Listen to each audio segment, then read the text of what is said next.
Hi, my name is Cal Wansborough. My company is Yoga and the Big Smoke. I teach a lot of Yin Yoga, and Yin is a long, slow practice, mainly on the ground. So this class is about the hips, opening up through the back, side, front of the hips, using a variety of different poses. So if you can get into Dragon Lunge. So Dragon Lunge is a pose which stretches the hip flexors. So it's the front of the thigh, and you're going to bring your right foot forward. And then we've got three people here, so three different bodies. And there's an option. You can either come really, really high up and use blocks. So Elaine here is using some blocks, and she's winging her right knee wide out, so she gets a nice stretch through the front of her left hip. Lizzie, can you come down for a minute, right down onto your forearms? So the other option is that sometimes it's really helpful to come all the way down on your forearms. You've just got to be a little bit careful of compression at the front of your right hip. So if you feel compression at the front of right hip, is that all right for you, Lizzie? Yeah. And then she gets a nice stretch. She can also come all the way up and then bend the left knee, and then she creates also a nice stretch. So you can either bend the left knee, you can either bring your left hand down and right hand behind you and do it that way. So she's also getting a nice stretch now through the front of her left hip and her left quadricep. And Javier is just using his hands rather than blocks, so he doesn't have to come high up, and still getting a nice stretch through the front of the left hip. So we're going to be holding this Dragon Lunge for about 3 minutes. And as you stay in the pose, you can maybe move a little bit. So you don't have to stay rigidly in the pose. Maybe you can move a little bit to get a little bit more comfortable. You can maybe release that left foot if you feel it's coming too strong. You can bring the right knee out a little bit, and then you can also come down onto your forearm. So you can change the pose when you're in it. It's not essential to feel that you have to stay there. And Yin Yoga, we are working more on the meridian lines of the body as well. So it's based on the philosophy of Chinese medicine, and as well as physically opening up the body and unraveling the tissues of the body, we're also working energy through the meridian lines. So this pose, we're working specifically on the stomach and spleen meridian. Each meridian line has a mental quality, a physical quality, and an energetic quality to it. So spleen and stomach is really about the digestive system, and it helps to move through food through the digestive system. Spleen and stomach, if we move the energy through, it helps with assimilation of food. It helps with bringing energy in terms of food to the parts of the body that need it.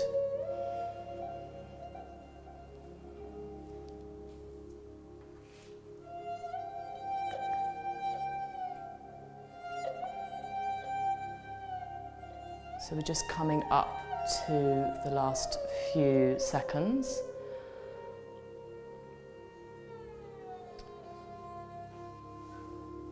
And then we're going to move over to the other side. So just coming really slowly out of the pose.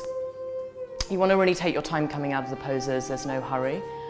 And then moving to the other side. So being really mindful as well is that the left and right side of the body is different. So you might want to take a slightly different pose.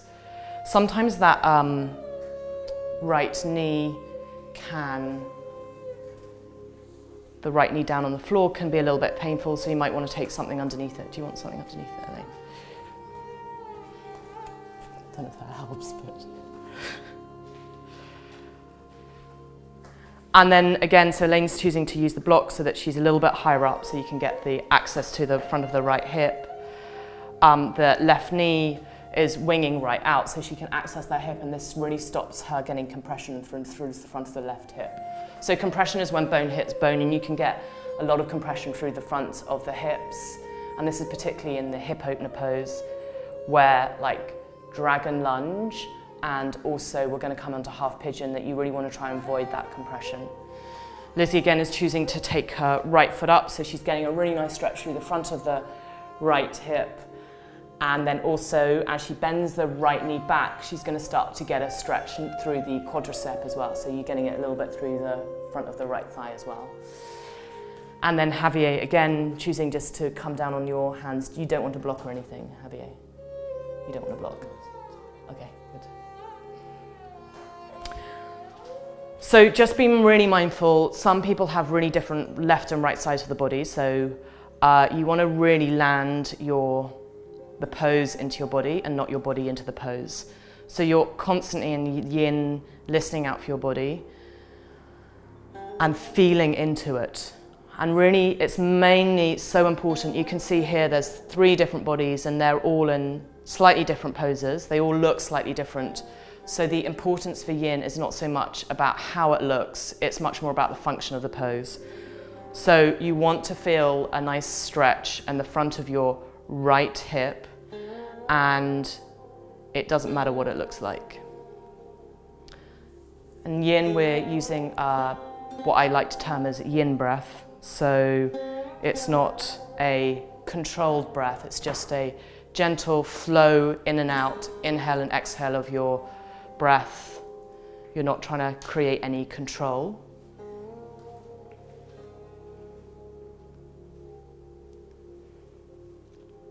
And we're just coming up to the last few seconds in dragon.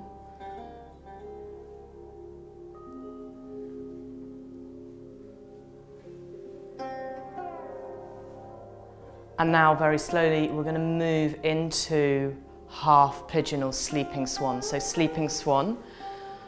So let's do sleeping swan on the right side. So you can come from sleeping swan either onto your hands and your knees, or you can come from a downward facing dog. And Javier is going to do it on his back. So this is one option as he comes onto his back.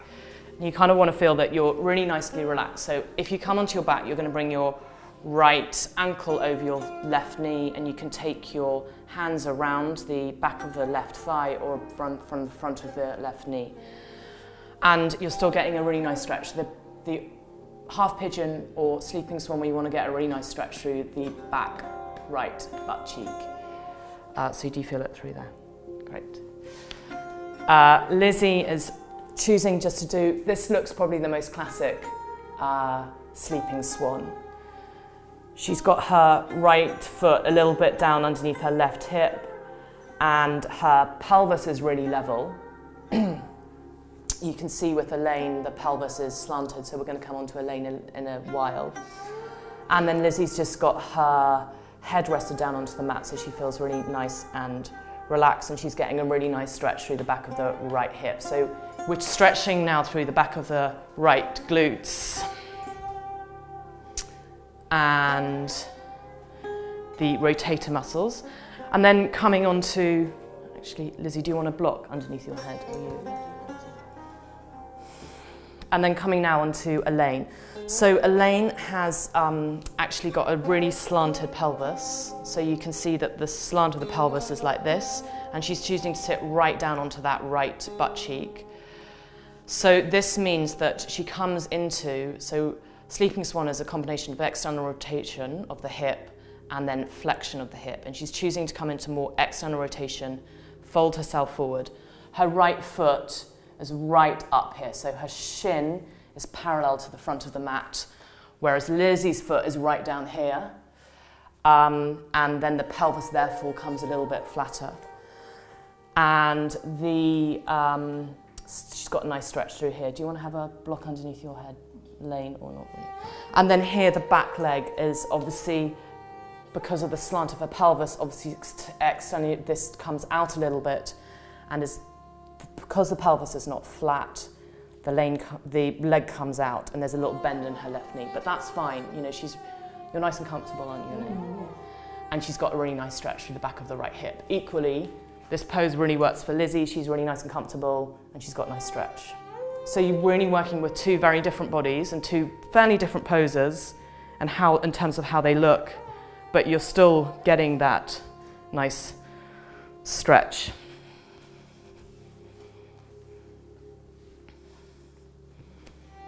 So sleeping swan, again, 3 different variations. And sometimes it's really nice to come and do variation on your back.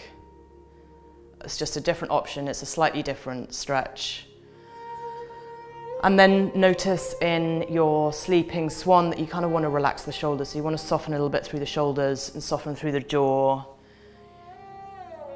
Always being conscious of removing the tension from your body.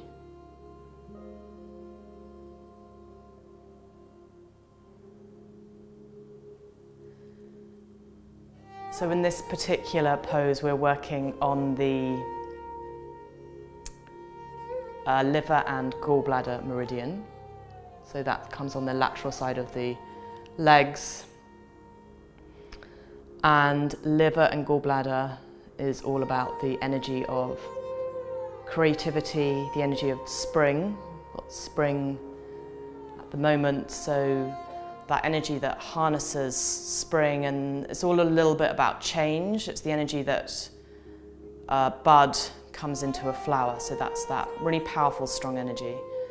And the liver gives us the ability to push forward, find our direction, have our vision. And now just the last few minutes of this pose, seconds of this pose. And now slowly you're going to come out and come onto the other side. So again, always making your transitions really nice and slow. And then making your way onto the other side. So however you come, maybe your transition is downward facing dog. Javier's just going to stay on his back. And we're going to come onto the left side. I'm just going to bring a block under your head, so that more comfortable with the block underneath your head. So always in half pigeon, you're looking to, in any of our yin poses, you're looking to find the stretch, but you really want to be as comfortable as possible. So any props that can serve you, like a block to lift your head up, and maybe sometimes it's nice to have a strap as well. So you can sometimes take a strap in this pose here, that you can bring a strap if you can't quite get your hands around your back of your right knee. You can take a strap to assist you.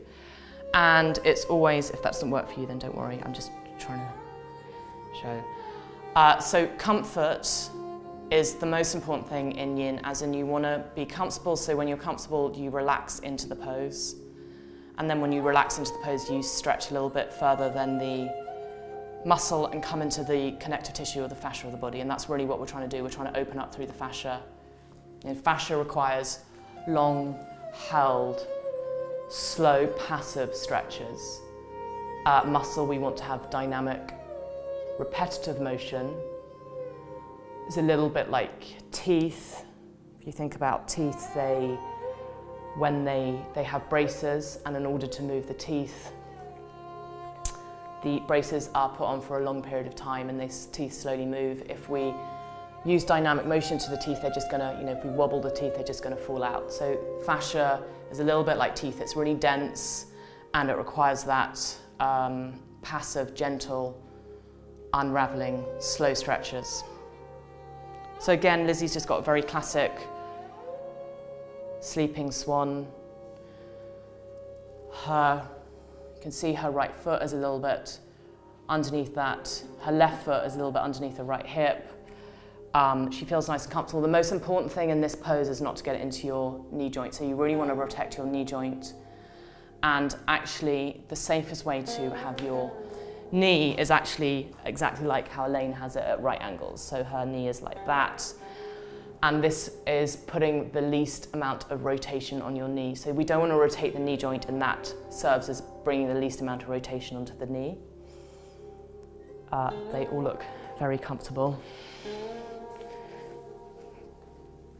So we're staying in this pose, in this sleeping swan, for 4 minutes on each side. It's a really nice pose to really land into the back of our hips, can get really tight from sitting down, and it's really nice to just unravel them, taking a little bit of time.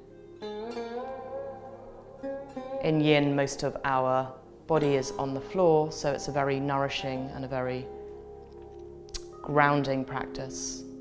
We get a lot of our energy from the floor.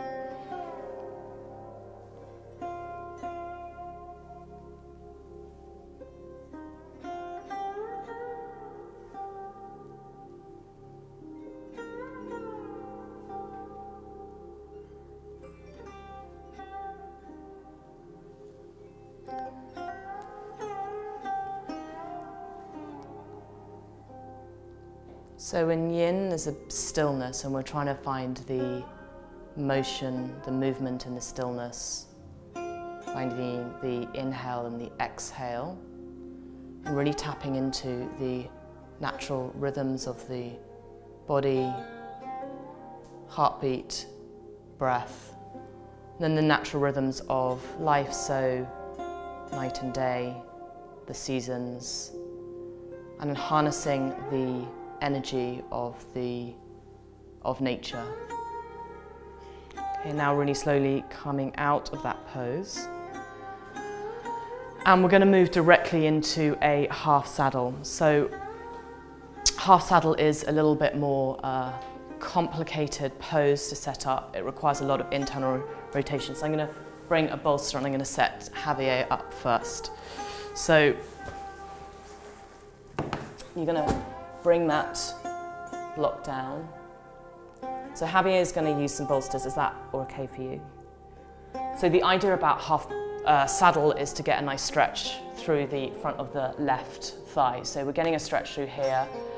You can do it on your back, and then you can have this right leg out. So sometimes it's really nice to bend this right knee. So you're just going to bend that right knee and come like that. And that can really help. Does that make you feel better or not? Yeah. Do you prefer it straight or bent? The leg straight or bent? Yeah, straight. Straight. So sometimes it's nice bent out. Javier prefers it straight. And you're getting a nice stretch through here. Bolsters are really, really nice in this pose. It takes a lot of internal rotation in the front of the left hip to be able to come all the way down. So now we're going to move on to Elaine. Can you just demonstrate a front saddle as well? On the front. You go on your front and you bend your knee back. So Elaine's just going to quickly demonstrate, and one option for half saddle. You can come onto your front, so you can come into a prone position and you can bend your left foot and then take the left foot. So this is a really nice alternative. Sometimes half saddle can get into the lower back, sometimes it can get into the knees, and you can lie like this. If you want more of a stretch in this pose on the front, you can also bring a block underneath that left foot. How does that feel, Elaine? That's fine. Good. And then you don't have to, you can bring your ear to the mat if that feels better as well. Okay, so Lizzie is going to do a full saddle, right? So Lizzie's got a lot of internal rotation, so she finds coming down in full saddle really easy, and this is the best way that she can get a stretch. I'm also going to use a block here and bring it. Do you want it like that one? So Lizzie, in order to get a stretch in half saddle, comes into full saddle, so both legs back, and then she also takes a block underneath her pelvis to bring her pelvis up. So she's now getting a stretch through both of her quads. So half saddle is about getting a stretch through both quads.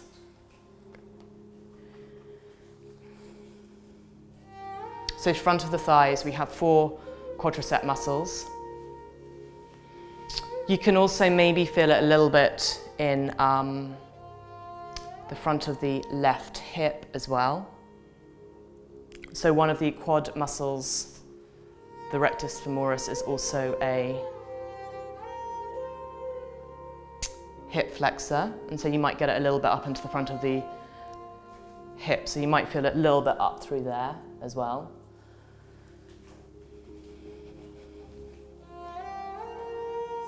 So this is a nice opening up of the whole of the front of the body, and particularly targeting the quadricep muscles.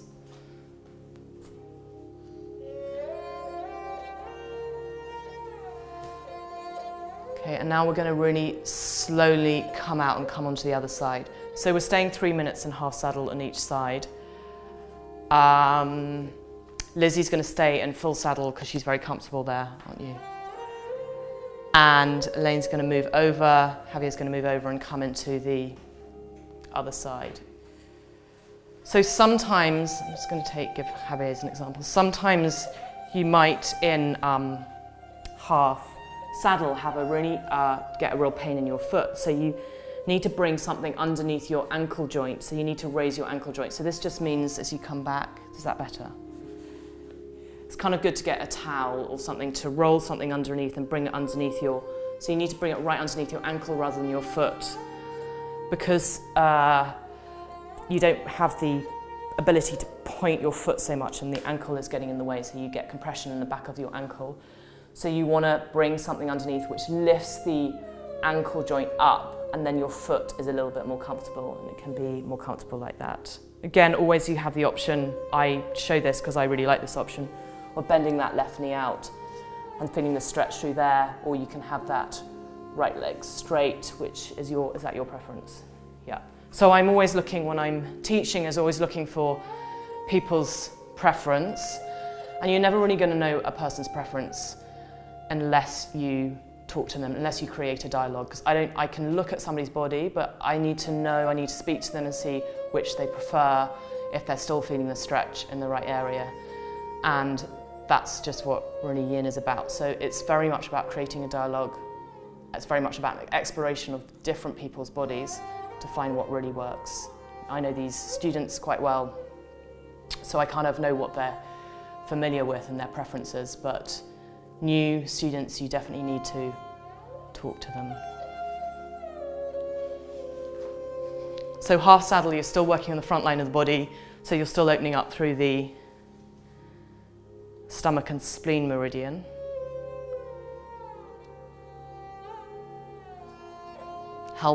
Aiding with digestion.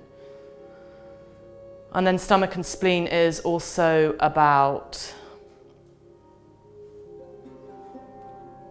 you need to stop one after this one, don't you? So stomach and spleen is also about the mental aspect on stomach and spleen is creating a calmness and a groundedness as well. So on the other side of that is anxiety. So an indication of spleen and stomach being out of balance is that we might overthink things. So there's a thought that goes round and round in your head. So overthinking, overanalyzing, and then that creates anxiety. So things like these poses can be really, really grounding. They can really calm your nervous system down, and they can really calm your thoughts down. And that's ultimately what we're trying to do in yoga. We're trying to create a little bit more space, not only in the body, but also in our mind, create a little bit more space in between those thoughts. So you're going to really slowly come out of that pose and come back to lie back onto your mat. So straight away come back into lie back onto the mat. Take that.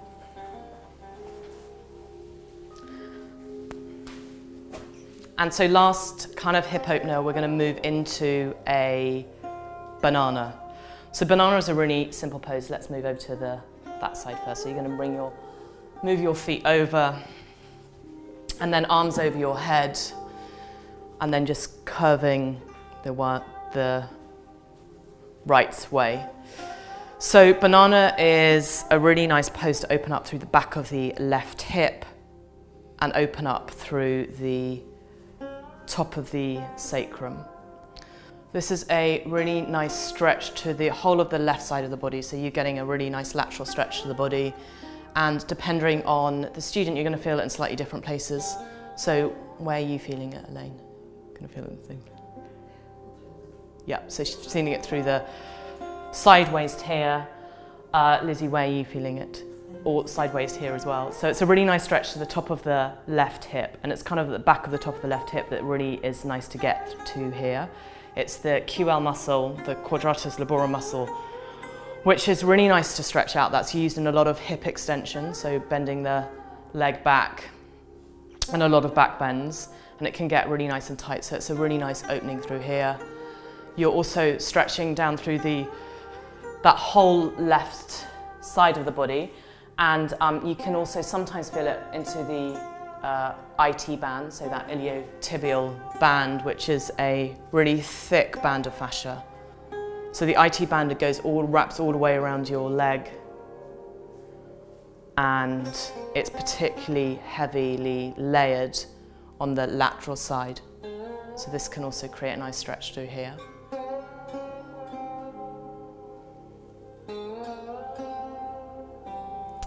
And then also with this pose, so you're getting a nice stretch through the left side, but you're also getting a nice flat lateral flexion through the right side. So you're coming a little bit into compression onto the right side, so your spine is flexing onto the right side, and that also is creating a nice little compression of the intervertebral discs in your spine. So intervertebral discs in between each vertebra of the spine. And that helps to inflate and hydrate these intervertebral discs. So intervertebral discs need to be hydrated and inflated. The nucleus, the center of the discs, can become really easily dehydrated. And you notice that, the older we get, we shrink. At the end of the day, we're a little bit shorter than we were at the beginning because the discs have been a little bit dehydrated. So long-term benefit of compression of the discs, lateral flexion, back bends, forward folds, is that the discs become a little bit more inflated. The nucleus of the discs become nice and round and bulbous, and they protect the spine, they protect the spinal column, and they also absorb a lot of shock. And now really slowly we're going to move over to the other side. So just 3 minutes on that side and 3 minutes on the other side. So again, you can choose to hook your right ankle over. Get a nice stretch through the right side now. So where we've gently compressed into the right side, you're now stretching through the right side.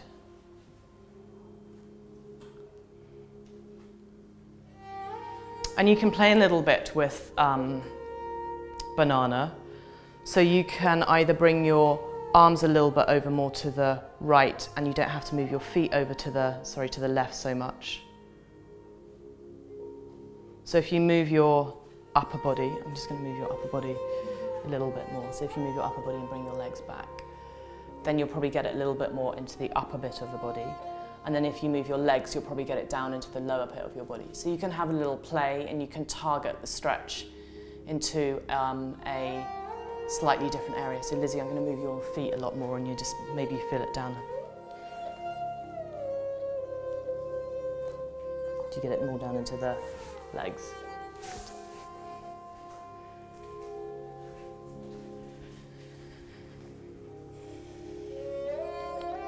So again, with banana, we're working on the seams of the body, so the sides of the body, working, opening up energy through the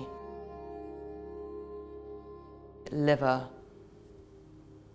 meridian. So the energy of spring. Mental energy is all about direction, about vision, about planning, where we can see ourselves, where we want to go. And then it's the emotion of anger. So often we think as anger as a negative emotion, but actually can be the prelude to change. So if we are angry or frustrated or exasperated, then often that is the precursor to change, to creating something new and different in our lives. And that's the energy of the liver, of spring, of creativity, of change, of vision, of moving forward. So it's the idea of moving forward. It's connected to the eyes, to the sense of the eyes. So it's about seeing.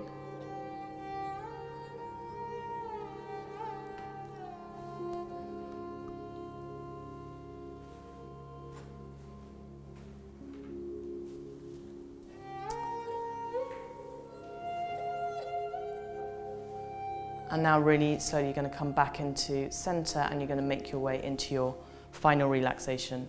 So it's really important to set yourself up really comfortably for final relaxation. You can have the option of bringing a bolster underneath your knees so that if you have anything going on with your lower back, that can be a really nice option. And then it's really nice also to have an eye bag. So I'm going to put some eye bags on the students so they feel very comfortable. And then just make sure you bring your feet nice and wide, so bring your feet wide. And then just allow your feet to flop out. And do Lizzie or Javier, do you want to bolster underneath your knees? That would be lovely.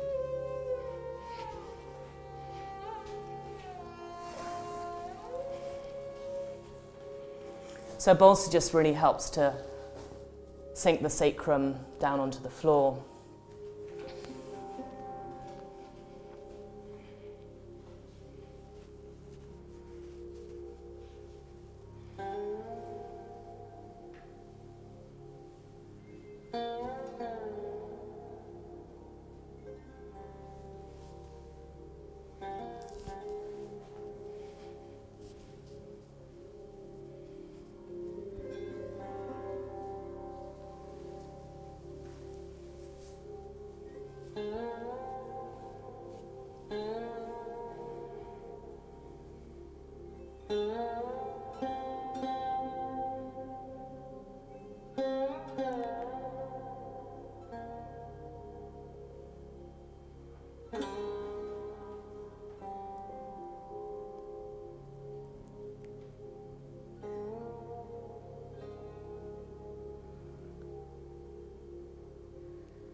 And now really slowly just beginning to wriggle your fingers and your toes.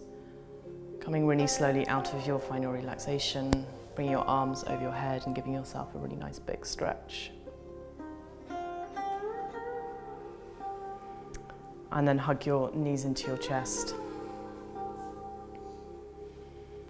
And then dropping your knees over to the left side, so I'd like to come into the yin side. And then just resting a few moments in fetal.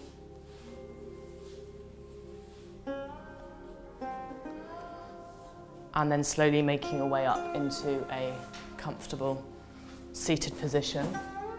So we're just going to finish our practice. Comfortable seated position. Elaine likes to come into a kneeling position because cross-legged doesn't really work for her. You can come into a very Padmasana, or you can just come into a nice comfortable seated position. Do you want to block underneath your pelvis? And then bringing your hands together and just taking a moment with your eyes closed. And then raising your thumb knuckles to the center of your forehead.